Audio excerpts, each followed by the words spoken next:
जो भी देश तोड़ने की, सद्भावना बिगाड़ने की जो भी चीजें हैं, जो भी कंटेंट है आपने किया है, तो आपके ऊपर ये रासुका और ये एनएसए की पुलिस जो है अपनी तरफ से एक जो है एक्ट लगा। ये जो एनएसए लगा है आखिर तमिलनाडु प्रकरण वाला वीडियो में लगा है या जो गांधी विचारधारा को लेकर ये जो वीडियो बनाए थे उस पे लगा? तमिलनाडु पुलिस को ऐसा क्या कंटेंट लगा, ऐसा क्या लगा मनीष कश्यप के ऊपर कि वो मनीष को ऐसा लग गया कि ये देश की सद्भावना और अखंडता को खंडित कर रहे हैं। एनएसए जो लगा है ये थोड़ा हार्ड है और देशद्रोह का एक मुकदमा बोलते हैं इसको, तो इसके तहत कुछ एक्शन तो लेगी। अब इसमें सबसे बड़ी दिक्कत ये होती है कि एनएसए लगने के बाद आप किसी वकील को भी हायर नहीं कर सकते हैं। एनएसए जो लगा है उसके द्वारा जब वो पुलिस कस्टडी में रहेंगे तो पुलिस आखिर उनके साथ क्या क्या कर, ऐसे करके वो चाहे तो 1 साल तक उसको बढ़ा सकती है और 1 साल तक उनको कस्टडी में रहना पड़ सकता है। तो बिहार में आखिर एनएसए क्यों नहीं लगा, तमिलनाडु से क्यों लगा? कि पुलिस इन्वेस्टिगेशन में ऐसा पाया है तभी उनके ऊपर एनएसए लगा है। उससे लेकर वहां की लैंग्वेज लोगों की अलग है, ये उस चीजों को नहीं समझ पाएंगे, इनकी बातों को वो नहीं समझ पाएंगे, वहां इनको खाने पीने की प्रॉब्लम्स होगी। तो इस प्रकार से मनीष को बहुत सारी मुश्किलों का सामना करना पड़ेगा तमिलनाडु में रहने पर। तमिलनाडु पुलिस की जांच की एंगल्स कुछ और है, वहां की पुलिस की इन्वेस्टिगेशन करने की तरीके और तौर तरीके अलग है, बिहार पुलिस के तौर तरीके अलग है। केस हाई कोर्ट में होगा या सिविल कोर्ट में या सुप्रीम कोर्ट में? इनके लिए ये भी एक बहुत बड़ा मुश्किल चीज है कि बिहार में केसेस अलग, तमिलनाडु में केसेस अलग, यहाँ वकील अलग हायर करना, वहां वकील अलग हायर करना, यहाँ के डेट में अलग उपस्थित होना, वहां के डेट में, तो इसके लिए भी वो सुप्रीम कोर्ट जा सकते हैं।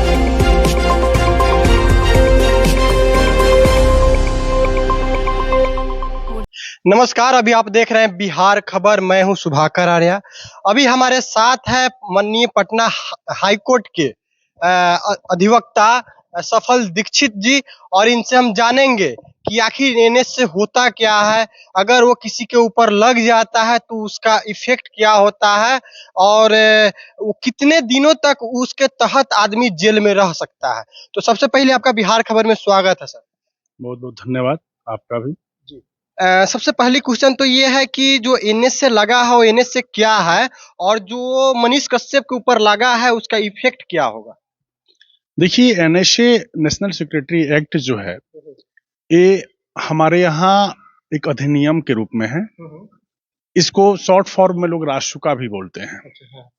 एक्चुअली किसी भी व्यक्ति के ऊपर अधिनियम तब पर ही लगाई जाती है जब वो व्यक्ति से देश की सद्भावना बिगड़ने की एक चांसेस होती है कि देश की सद्भावना इनके कंटेंट से, इनकी बातों से, इनके बिहेव से, इनके किए गए कार्यों से देश की सद्भावना, देश की सौहार्द, देश की अखंडता खंडित हो सकती है, सद्भाव बिगड़ सकती है, देश में अशांति फैल सकता है, देश के मतलब एक प्रकार से देश को तोड़ने की किसी भी प्रकार की अगर प्रक्रिया आपके द्वारा होती है और आप उसमें इन्वेस्टिगेशन में पाए जाते हैं कि हाँ आपके ऊपर ये देश तोड़ने की जो भी काम है, जो भी देश तोड़ने की, सद्भावना बिगाड़ने की जो भी चीजें हैं, जो भी कंटेंट है आपने किया है, तो आपके ऊपर ये रासुका और ये एनएसए की पुलिस जो है अपनी तरफ से एक जो है एक्ट लगा देती है। जैसे कि आप बोले कि जांच पड़ताल के द्वारा अगर पाया जाता है कि हाँ वो ऐसा कंटेंट बनाया है जिससे देश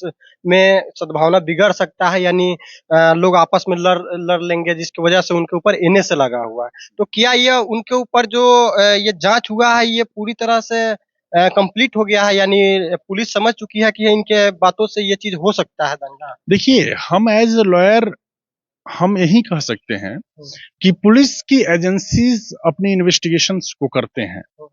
अब पुलिस एजेंसीज इस इन्वेस्टिगेशन को किस ग्राउंड पे करते हैं, किस टॉपिक पे करते हैं, उनकी जो है किस पॉइंट को लोग जो है इसमें एक्सेप्ट करके उस पॉइंट को ये लोग जांच करते हैं, उस पॉइंट को टारगेट करते हैं। अभी पुलिस अपनी इन्वेस्टिगेशन उनकी एजेंसीज बताएगी, क्योंकि तमिलनाडु पुलिस को ऐसा क्या कंटेंट लगा, ऐसा क्या लगा मनीष कश्यप के ऊपर कि वो मनीष को ऐसा लग गया कि ये देश की सद्भावना और अखंडता को खंडित कर रहे हैं। अब तो तमिलनाडु पुलिस की जांच एजेंसीज बताएगी, लेकिन अभी फिलहाल तमिलनाडु पुलिस उनके ऊपर एनएसए जो है वो एक्ट लगा चुकी है। अब इसमें सबसे बड़ी दिक्कत ये होती है कि एनएसए लगने के बाद आप किसी वकील को भी हायर नहीं कर सकते हैं। इसकी सबसे मूल जो है एक नियम जो है, जिसकी ये प्रक्रिया है, इसमें आप वकील को हायर करना आपके लिए नहीं है, आप वकील हायर नहीं कर सकते हैं। कैसे लड़ सकते हो आप? अब देखिए, आपके ऊपर पुलिस लगा दी, आपकी पुलिस इन्वेस्टिगेशन की, जांच की, क्या जांच सही है, क्या गलत है, ये क्या पॉलिटिकल अप्रोच है, क्या पॉलिटिकल दबाव है, ये अब हम एक एडवोकेट के नाते हम नहीं बता सकते हैं, ये तो पुलिस की एजेंसीज बताएंगे कि उन्हें किस तरह का इन्वेस्टिगेशन उन्होंने किया है। लेकिन अगर राष्ट्रकाल उनके ऊपर लग गया है, एनएसए अगर लग गया है, तो अब उनको जो है मिनिमम 3 मंथ्स तक कस्टडी पीरियड में रहना होगा। अभी तो फिलहाल आप ही लोग के माध्यम से हमें सूचना मिली है कि अभी वो 14 दिन की न्यायिक हिरासत में अर्थात जुडिशियल कस्टडी में है वो, बट अभी उसके बाद उनको 3 महीने एनएसए लगने के बाद 3 मंथ पहले बार उनको जो है कस्टडी में रहना होगा। फिर अगर वो चाहती है वहां की पुलिस कि इस पीरियड्स को और बढ़ाया जाए, तो कोर्ट से मांग कर सकती है और एनएसए के पीरियड को 3 मंथ और बढ़ा सकती है, फिर 3 मंथ बढ़ा सकती है। ऐसे करके वो चाहे तो 1 साल तक उसको बढ़ा सकती है और 1 साल तक उनको कस्टडी में रहना पड़ सकता है। तो जो एक लॉ की प्रक्रिया है, एक कानून की प्रक्रिया है, उस प्रक्रिया के तहत हम आपको बता रहे हैं कि अभी मनीष कश्यप मुश्किल में है। उनके ऊपर एक एनएसए की धारा जो एनएसए जो एक्ट लगती है किसी के ऊपर, वो छोटी मोटी एक्ट होती नहीं है, ये बड़ी एक्ट होती है। दूसरी चीज कि पुलिस इन्वेस्टिगेशन में ऐसा पाया है तभी उनके ऊपर एनएसए लगा है। हम इसके तह में नहीं जा रहे हैं कि किसके अप्रोच से लगा होगा या क्या लगा होगा, वो तो पुलिस की जांच पुलिस एजेंसी समझती होगी। लेकिन मुश्किलें उनकी बढ़ गई है। उनको अब तमिलनाडु से बिहार आने में भी प्रॉब्लम्स है। तमिलनाडु से बिहार आने में इसलिए प्रॉब्लम्स है कि एनएसए वहां लगी है, कस्टडी ड्यूरेशन वहां होगा, कस्टडी उनका वहां पूरा किया जाएगा।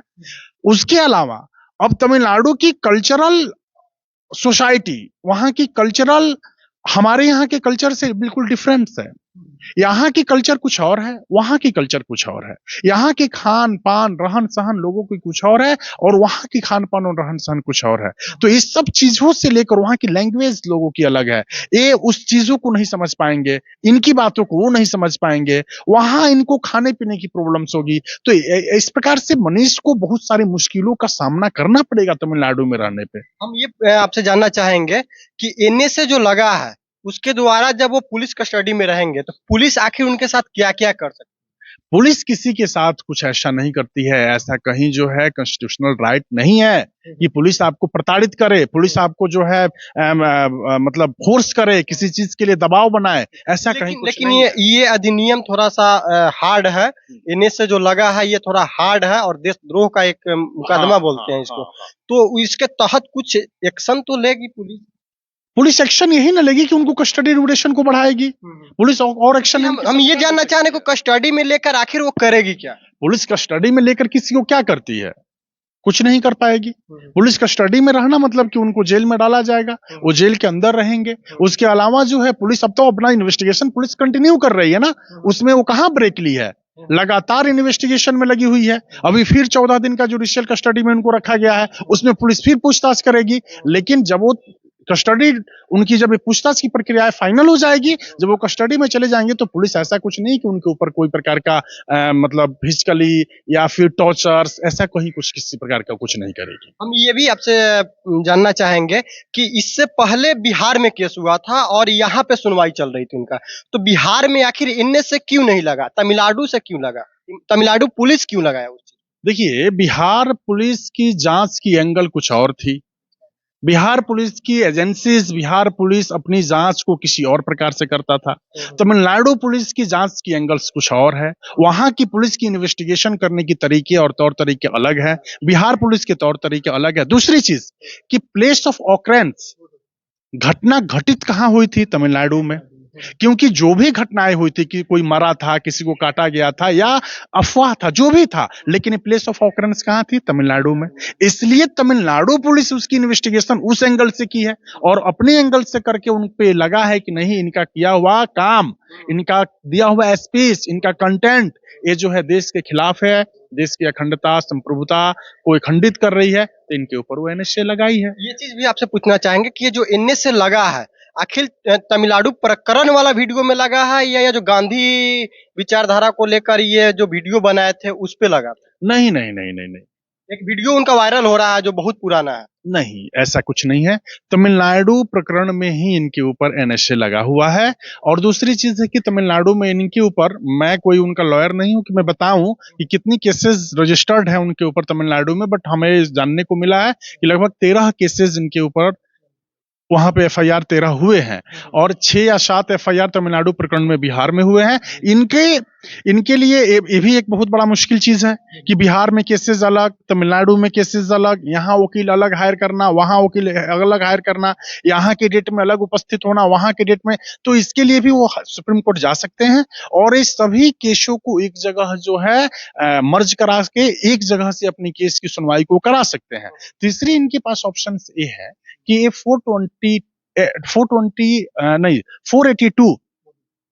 482 जो होती है सीआरपीसी में, उसमें ये चाहे तो अपनी केस को क्वाश करा सकते हैं और ये डायरेक्ट हाई कोर्ट में आकर अपनी पूरी एलिगेशन को ही समाप्त करा सकते हैं, क्वाश के माध्यम से अपनी केस को ही खत्म करा सकते हैं। नहीं तो लास्ट ऑप्शन वही है कि ट्रायल, जिस सिविल कोर्ट से जो इनकी केस की प्रोसीडिंग शुरू होती है, एक आम प्रोसीडिंग, जो कि ये बेल फाइल करेंगे, बेल रिजेक्ट होगा या बेल मिलेगा, फिर हाई कोर्ट आएंगे, यहाँ बेल मिलेगा या रिजेक्ट होगा, फिर सुप्रीम कोर्ट जाएंगे, उस प्रक्रिया को अपना ही अपनाएंगे। फिर अभी तो वो पुलिस कस्टडी में है, तो वो यहाँ आ भी नहीं सकते और वो कोई वकील हायर भी नहीं कर सकते, तो ये प्रक्रिया कैसे करेंगे? किस चीज में वो हायर नहीं कर सकते हैं? जो बोले हैं एनएसए 482 में नहीं, वो उसमें तो वो कर ही सकते हैं। अपने केस को क्वाश करने के लिए वो तो हाई कोर्ट में अपने वकील को हायर कर सकते हैं, अपने एडवोकेट के माध्यम से वो केस को क्वाश करने के लिए यहाँ फाइल कर सकते हैं। क्वाश हाई कोर्ट में होगा या सिविल कोर्ट में या सुप्रीम कोर्ट में? नहीं, क्वाश हाई कोर्ट और सुप्रीम कोर्ट में होता है। तो यहाँ बिहार में उनको अगर इनके ऊपर जो भी केसेस हुई हैं, इसको क्वाश हाई कोर्ट में करा सकते हैं। उनके अनुपस्थिति यहाँ अनिवार्य होगा या नहीं भी, वो तमिलनाडु में रहेंगे? वो कोर्ट की लायबिलिटीज होती है कि उनकी उपस्थिति यहाँ कोर्ट फिजिकली उनको बुलाती है या नहीं बुलाती है। नहीं बुलाए वो कोर्ट के ऊपर डिपेंड है, बट इनकी अधिकार है कि अपनी क्वाश को यहाँ फाइल करके इस केस को खत्म करा सकते हैं। तो उनके माता पिता को आखिर क्या करना चाहिए इस चीज में? जैसे कि वो तो अभी अंदर है, मनीष कश्यप, तो उनको क्या करना चाहिए? वो तो अभी गुस्सा में आकर मीडिया में कुछ अलग अलग बयान दे रहे हैं, कुछ पुलिस के ऊपर गलत आरोप लगा दे रहे हैं, इसमें क्या? देखिए, मैं यही बात कहूंगा, उनके माँ, पिताजी, भाई या जो भी उनके सगे संबंधी हैं या जो भी उनके अपने लोग हैं जो उनको चाहते हैं, उनसे प्रेम करते हैं, उन सभी लोगों से कि सबसे पहले आप शांति बनाए रखें। किसी प्रकार का पुलिस के ऊपर एलिगेशंस, किसी प्रकार के मीडिया में आकर अनेकों प्रकार के बातों को कहना, सरकार के ऊपर दोषारोपण करना, ये सब नहीं हो। अभी आप लोग का कर्तव्य ये बनता है कि मनीष कैसे बाहर आए, उनके लिए कहाँ हम केस फाइल करें, उनके केसेस को सभी एक जगह कैसे हम मर्ज करें। अभी जो तमिलनाडु की केसेस हैं, बिहार की केसेस हैं, सब एक जगह इकट्ठा करा ले ताकि हमें केस लड़ने में सुविधा हो। उनके माता पिताजी अभी जाएंगे तमिलनाडु, वहां उनको तमाम तकलीफें आएगी, वहां के एडवोकेट से मिलना, वहां के लोगों से मिलना, यहाँ की इनकी लैंग्वेज वहां के लोग नहीं समझ पाएंगे, तो ये सब चीज, तमाम प्रक्रियाएं जो है इसके तहत उनकी कठिनाइयां होगी और सरकार पे दोषारोपण करके, पुलिस पे दोषारोपण करके आप कुछ पा नहीं सकते हैं।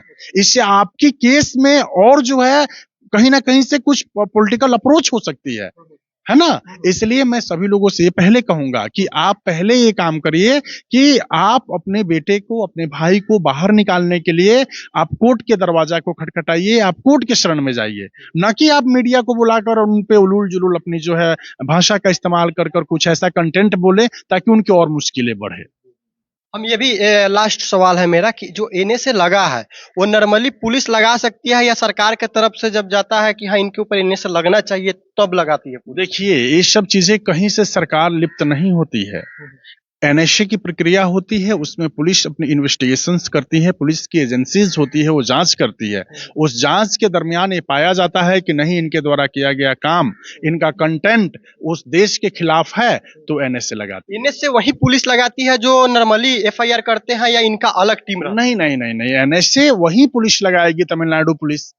तमिलनाडु पुलिस की पार्ट्स अलग हो सकते हैं, उनकी इन्वेस्टिगेशन करने की एजेंसीज अलग हो सकती हैं, लेकिन ये काम वहाँ की पुलिस ही करेगी, राजकीय पुलिस। एनएसए लगा है? हाँ, बिल्कुल, राजकीय पुलिस वहाँ की तमिलनाडु की लगाई। बहुत बहुत धन्यवाद, आप जानकारी दिए। जैसे कि हमारे साथ है सफल दीक्षित जी जो कि पटना हाई कोर्ट के अधिवक्ता है और इनसे बात किए मनीष कश्यप को केस को लेकर कि आखिर उनके ऊपर एनएसए लगा है, वो कब तक समाप्त होगी, कितना दिन तक वो जेल में रह सकते हैं और कब तक बाहर आ सकते हैं। बाकी ये बात करके आपको कैसा लगा कमेंट करके जरूर बताइए। तब तक के लिए देखते रहिए बिहार खबर।